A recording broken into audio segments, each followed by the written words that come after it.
were born with something that billions of dollars cannot purchase. Something so valuable that corporations would pay any price to harness its power. Something so extraordinary that it has built civilizations and sent humans to touch the stars. That something is your mind, the most underutilized asset in your possession. I stand before you today not to tell you what you already know, but to awaken what you have forgotten. The greatest tragedy in life is not death, but life without purpose. A mind that never discovers its true capacity. For years, I watched people search everywhere for solutions, for strength, for significance, looking outward when the answer has always been within. Let me tell you about a young boy from the Bahamas who grew up with nothing but a curious mind. That boy was me. I didn't have wealth or connections or special opportunities, but I discovered early that while I couldn't control my circumstances, I could control my thoughts. And I found that the more I focused on developing myself, not in a selfish way, but in a deliberate, purposeful way, the stronger my mind became. And as my mind grew stronger, my life began to transform. Tonight, I want to challenge the very foundation of what you've been taught about success and significance. Many of you have been told that focusing on yourself is selfish, that thinking about your own development is somehow taking away from others. I'm here to tell you that this is the greatest lie that keeps people small.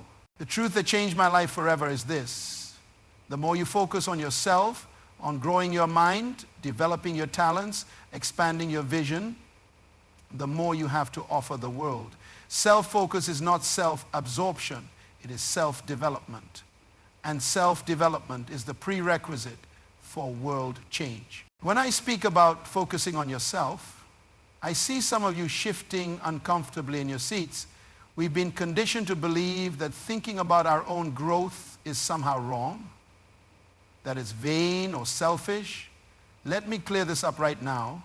There is a profound difference between self-absorption and self-development. Self-absorption says, what can I get? Self-development asks, what can I become? Self-absorption is concerned with accumulation. Self-development is concerned with transformation. One leads to a life of shallow consumption.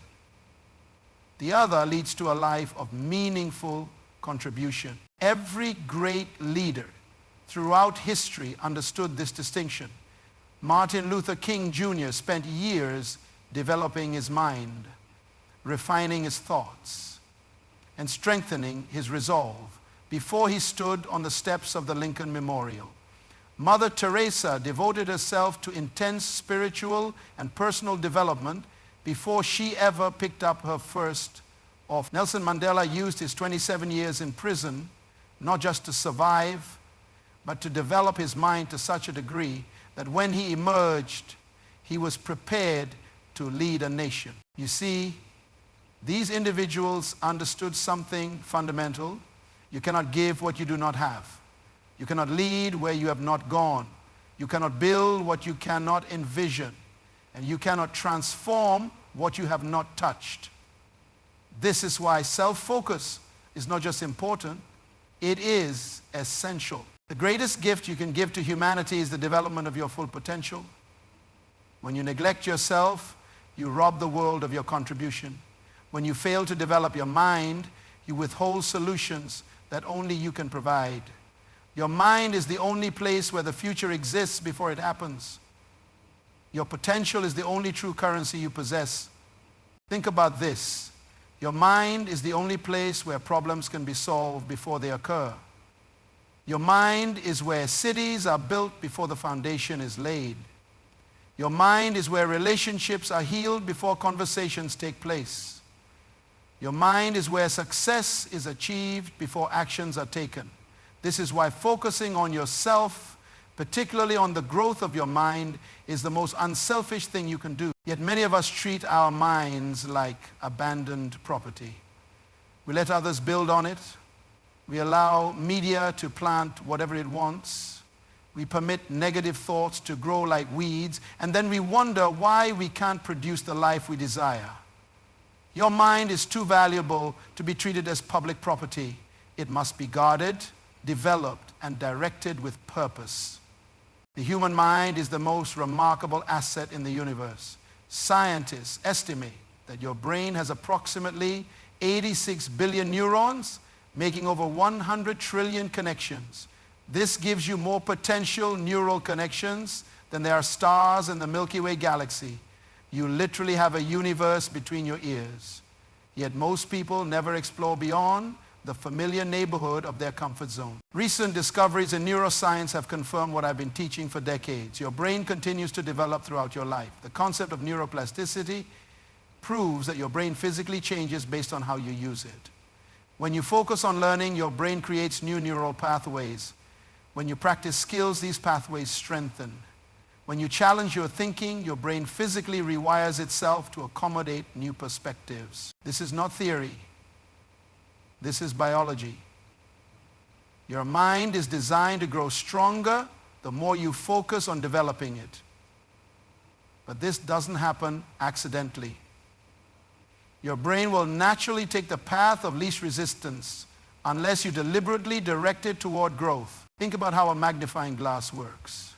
When sunlight passes through it, scattered rays become focused into a single powerful beam capable of starting a fire. Your attention works the same way. When scattered, your mental energy barely makes an impact. But when focused, it becomes powerful enough to transform your life and the world around you. I've witnessed this transformation in people from every walk of life. I remember meeting a young woman in Nigeria who had been told her entire life that education wasn't for girls like her. But she made a decision to focus on developing her mind despite the cultural constraints. She would read books by candlelight after completing her chores.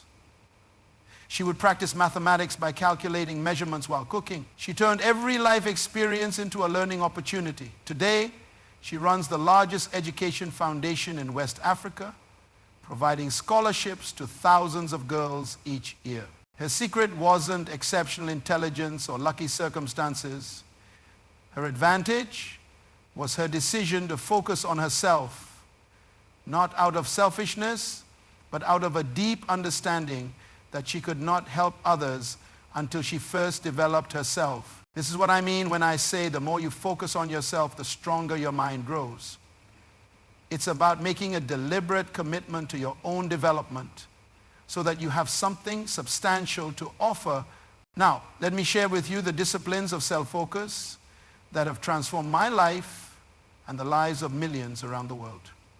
These are not complicated techniques reserved for the intellectual elite. These are practical daily habits that anyone can adopt to strengthen their mind. The first discipline is daily reflection and introspection. You must create sacred time each day to be alone with your thoughts. This is not luxury. This is necessity. In a world that's constantly bombarding you with noise and distractions, quiet reflection is revolutionary. I begin each morning with 30 minutes of silence, no phone, no news, no input.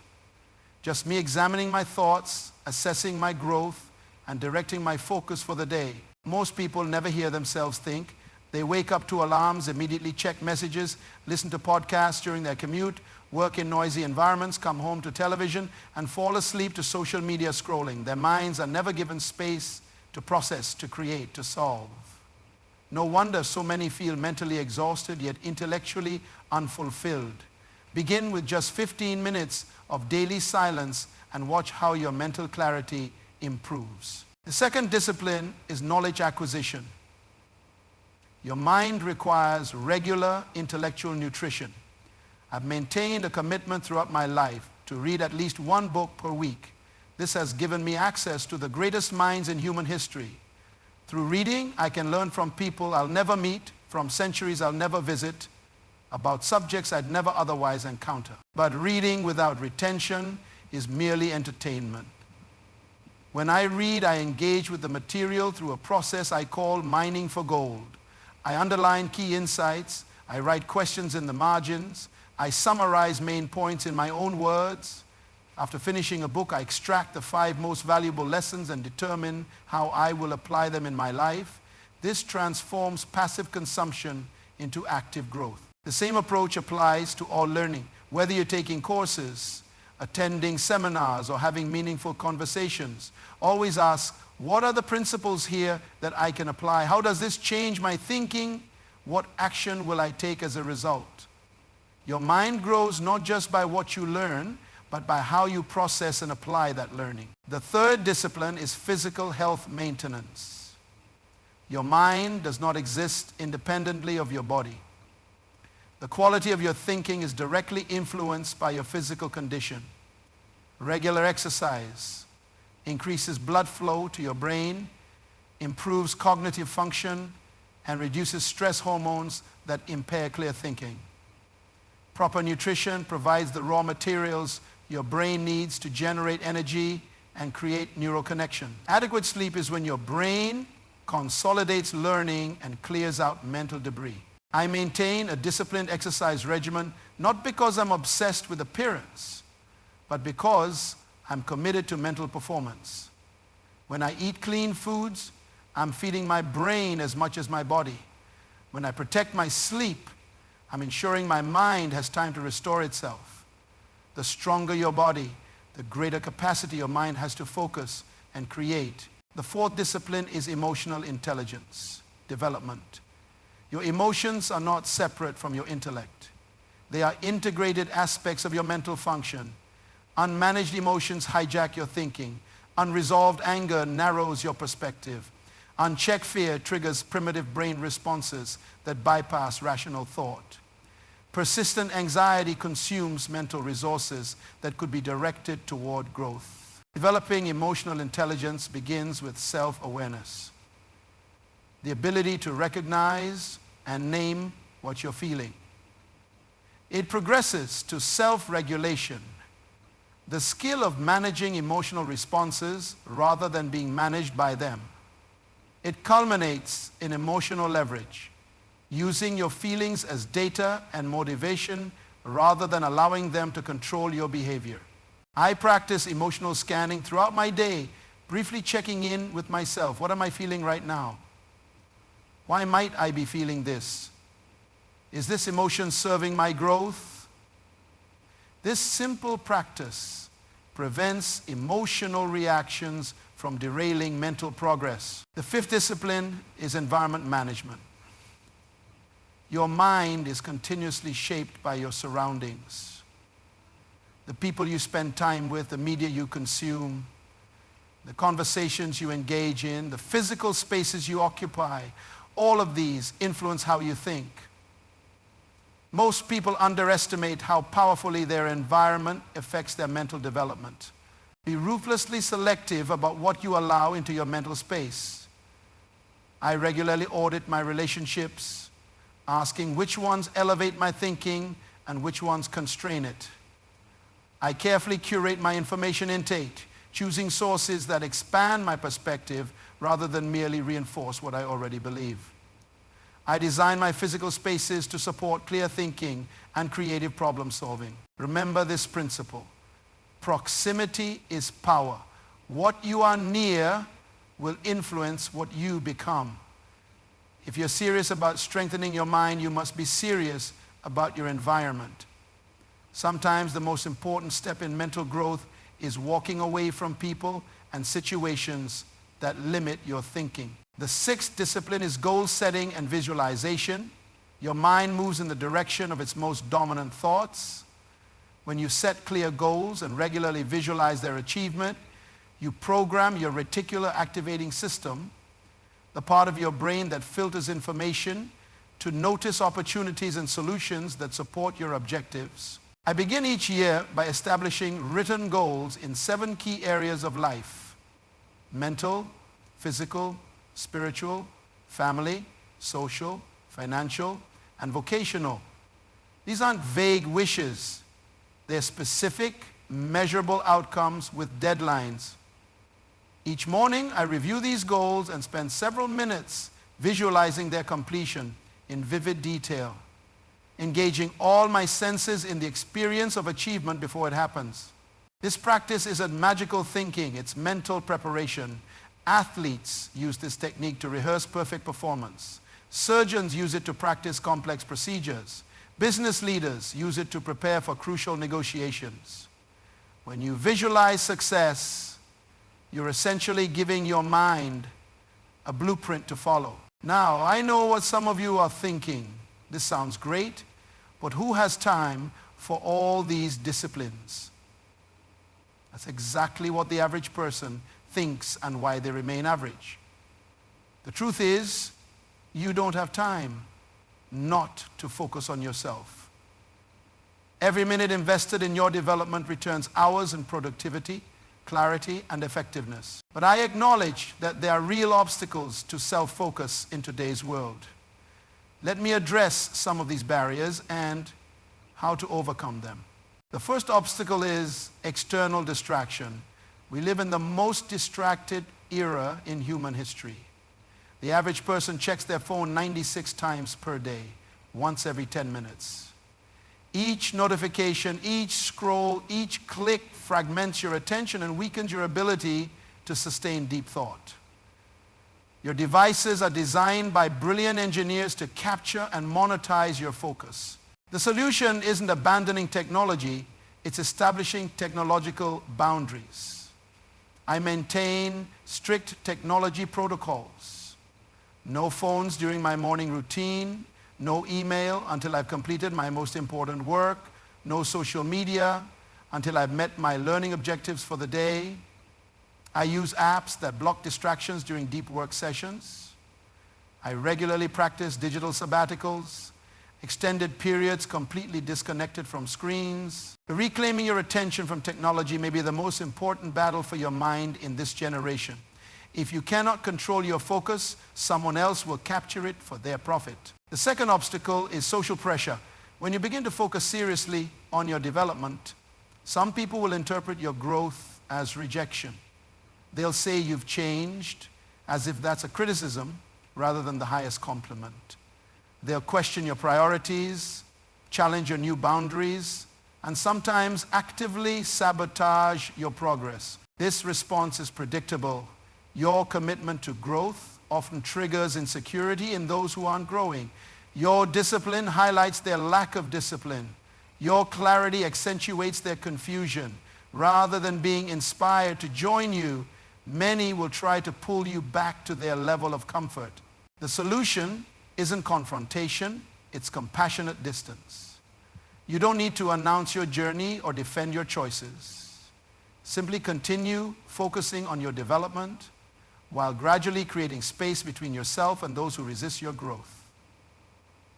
As you evolve, you'll naturally attract relationships that support your new direction. The third obstacle is the fear of being perceived as selfish. Many people, especially those raised with strong communal values, feel guilty about dedicating time and resources to their own development. This is particularly true for women, who are often conditioned to put everyone else's needs before their own. But consider this perspective. On an airplane, the safety instructions always tell you to secure your own oxygen mask before helping others. This isn't selfish, it's strategic. If you pass out from lack of oxygen, you can't help anyone. Similarly, if you neglect your own development, you diminish your capacity to serve others. The solution is reframing self-focus as stewardship. You have been entrusted with unique gifts, talents, and potential. When you develop these assets, you're not being selfish, you're being responsible. The greatest act of generosity is becoming the fullest expression of who you were created to be. The fourth obstacle is the comfort of mediocrity. Let's be honest, growth is uncomfortable. Learning exposes your ignorance. Trying new things guarantees failure. Challenging your beliefs creates cognitive dissonance. Stretching your capabilities ensures soreness. Many people unconsciously choose the comfort of mediocrity over the discomfort of growth. The solution is embracing purposeful discomfort. I regularly ask myself, what am I avoiding because it feels difficult? Then I move directly toward that challenge. I intentionally put myself in situations where I'm the least knowledgeable person in the room. I volunteer for projects that exceed my current capabilities. I read books that challenge my assumptions. I seek feedback from people who won't just validate my existing perspectives. Remember, comfort is the enemy of growth. If you're not regularly uncomfortable, you're not growing. The strength of your mind, like the strength of your muscles, develops only when pushed beyond its current capacity. The fifth obstacle is the inability to create boundaries. Many people struggle with saying no to demands on their time and energy. They feel obligated to be constantly available, to take on additional responsibilities, to meet everyone else's expectations. As a result, they have nothing left for their own development. The solution is recognizing that boundaries are not barriers to relationship, they're requirements for healthy engagement. I maintain clear parameters around my time, my energy, and my commitments. I say no to good opportunities so I can say yes to great ones. I disappoint people in small ways so I don't disappoint myself and the world in big ways. Your ability to create and maintain boundaries directly determines your capacity for growth.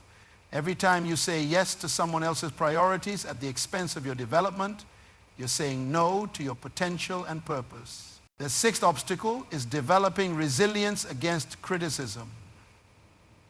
When you focus seriously on your growth, you will face criticism, sometimes harsh, sometimes subtle, but always challenging.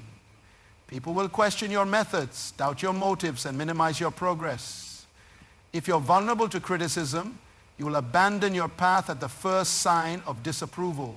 The solution is developing what I call criticism immunity. This isn't ignoring feedback, it's processing it strategically.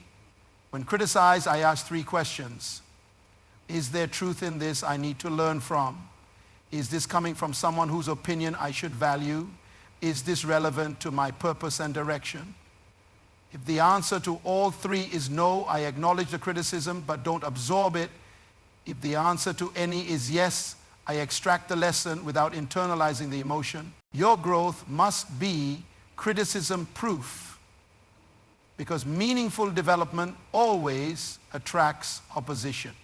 The stronger your mind grows, the more resistant some will be to your evolution. This isn't personal, it's a natural response to transformation. Now, let's talk about the transformation process itself. Many people start focusing on themselves with enthusiasm, but become discouraged when they don't see immediate, dramatic results. They don't understand the predictable stages of mental growth. The first stage is awareness, suddenly recognizing limitations in your thinking that were previously invisible to you. This stage can be uncomfortable as you confront patterns and beliefs that have been holding you back. Don't run from this discomfort.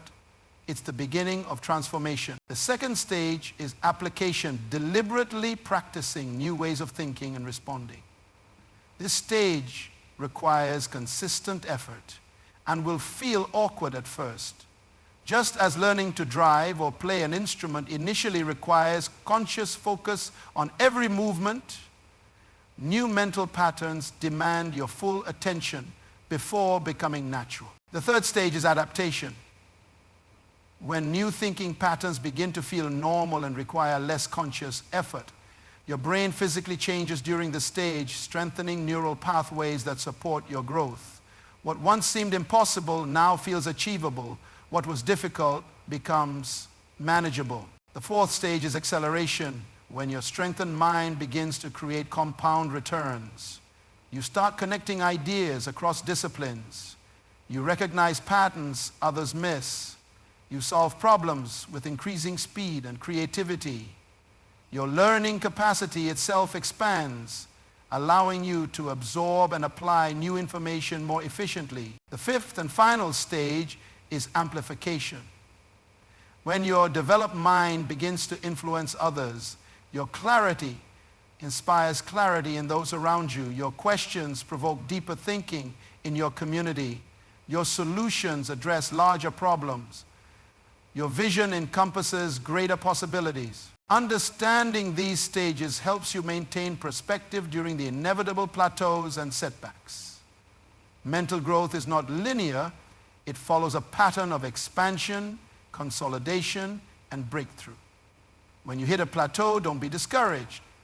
This is your mind integrating new capabilities before the next expansion. Remember this, the difference between where you are and where you want to be is the painful distance between comfort and growth.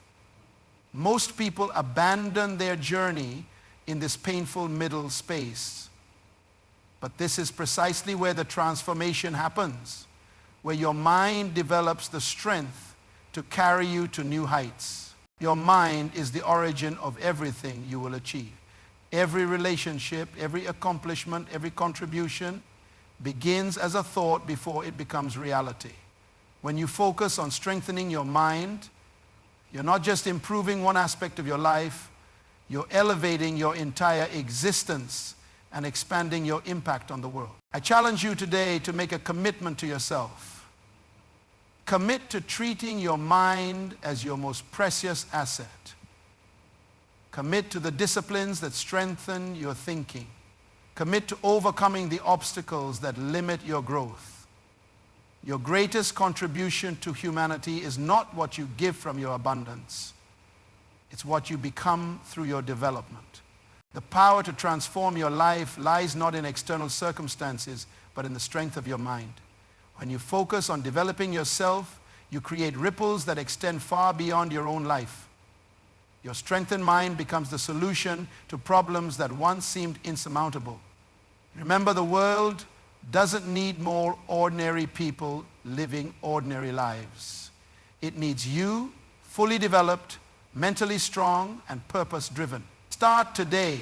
Invest in yourself, guard your mind, stretch your thinking, and watch as your focused development creates a legacy that outlives you.